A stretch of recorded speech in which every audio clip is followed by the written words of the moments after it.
Some of them might say to you, or to somebody suggesting they do a course, I don't need that sort of stuff. That's kind of navel-gazing, counsel-y, sort of self-help, touchy-feely sort of stuff. I don't need that. What might you say to them? You're full of shit, basically. Okay, why? Well, there are people that walk around with, honestly, if I'm really brutally honest, there are people who walk around with their head in the sand, or their head up there, saying that they don't need personal development or personal awareness or whatever. Yes. And I'm ready. That's just based on an assumption, really, that their life is as good as it's going to be, or this is as... There's our old mate Darren Eden there, with a farmyard sound effect to curb his rather outspoken Australian ways. They are funny, aren't the Australians, the way they speak their mind. They weren't speaking very much recently after the cricket, but let's not go into that right now. Cricket, yes. Well, okay, so we've got this ongoing debate, which this is always the difficulty, isn't it? It's like, you know, life coach or not life coach, is it hooey or is it great? And I think the thing here is and hopefully what we try to do on this show is transcend that either or debate. It's not very helpful, is it? While we were off mic and the music was playing, Sally and I were talking about the paradox of being independent, which we love in Britain particularly, to be private and independent and nothing I do is anything to do with anybody else. Yeah. And the paradox of being interdependent as well, which other communities and other cultures, we were saying, seem to be much more aware of than British and other Western cultures.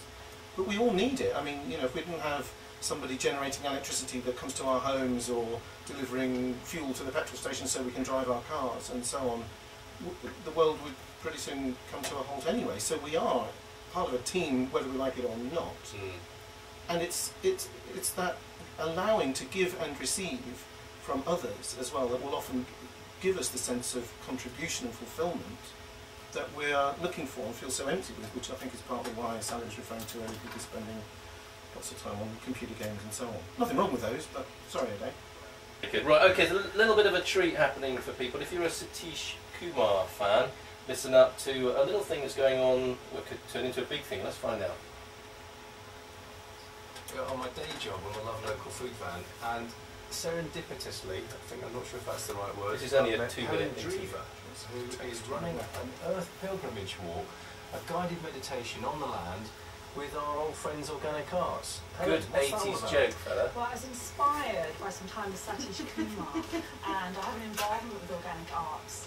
A big love of mine is meditation, so to bring the two together and to get people out on the land in a way that really helps them to connect and get an understanding of their place there and how they have a birthright, really, to have connection with the land that they live in. Fantastic. So, for people who are a bit worried about meditation and think that you're doing it in a temple and you have to put on a special outfit and stuff, it looks like the only outfit you need for this one is welly boots and waterproofs. Is that right? This is a bit more sort of practical and grounded, yes, is it? This is really practical and grounded. It's not going to be a very, very deep meditation, just a lovely, quiet walk with, I'll be leading it, just bringing people's attention to certain things, to the ecological side of what's around them, and at the end, to make sure you're really grounded, there's tea and cake. Oh, excellent. Right, and this is Sunday, September the 20th, between 2 and 4, in association with Organic Arts. Can people find out more information anywhere? I think if they look on the website at www.organicarts.org.uk, they'll find full details. Okay, and you're going to come in and speak to us sometime on the show about meditation and the connection between the land and I suppose it's the earth and the heavens connected, isn't it, the sort of work you do perhaps? I think so, bringing it all together as one, and I'd love to come and talk to you some more.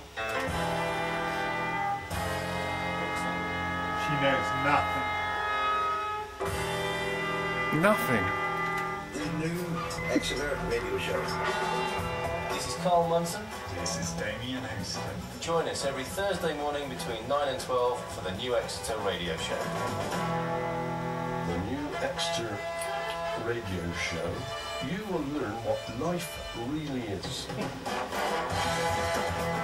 I like having a range of music. I love not having advertising. Yeah. And I like having local people involved in it. It's a great show, 3 hours every Thursday. I do urge all of you join the thousands who are tuning in to Phonic on Thursdays, 9 to 12, 106.8. Now we found a lady called Andrea here who's offered to come and read our auras on the show. Yes, new Exeter Radio Show. No one's emailed in, dude, to tell us how brilliant we are. Is that because they're bored, or is that because... They're all being private. Yes! Yeah, Stop being so darn private, everybody. Keep their opinions to themselves. Loosen up that stiff upper lip and that British reserve and tell us how brilliant we are. Studio@phonic.fm. Not being desperate or anything about it. That wasn't desperate, that was just really quite practical and also down to earth. Good, thank you very much. How do you think the show is going so far? I think really, with this lot in, the crew that we've got in today, Yeah. we can't fail but be brilliant. But somehow we managed to strip ourselves out. So we're really brilliant. Right. Ade, you still there? Excellent, how good is that? We can have a weather report from Alphington. Yes. Go on. Weather like an Alphington today. Also, it remains an ongoing test whether it is Humour Corner or not. So let's find out right now. Go, JD. Okay, well, Batman came up to me the other day and hit me over the head. It's a true story. With arse, no. Right. Okay. And he went to Powell. And I said, don't you mean kapow? He said, no, I've got China in my hand.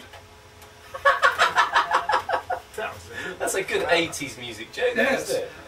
You can do another one, JD, for that. Oh, can I? Oh, right, okay. That's very kind of you. Okay.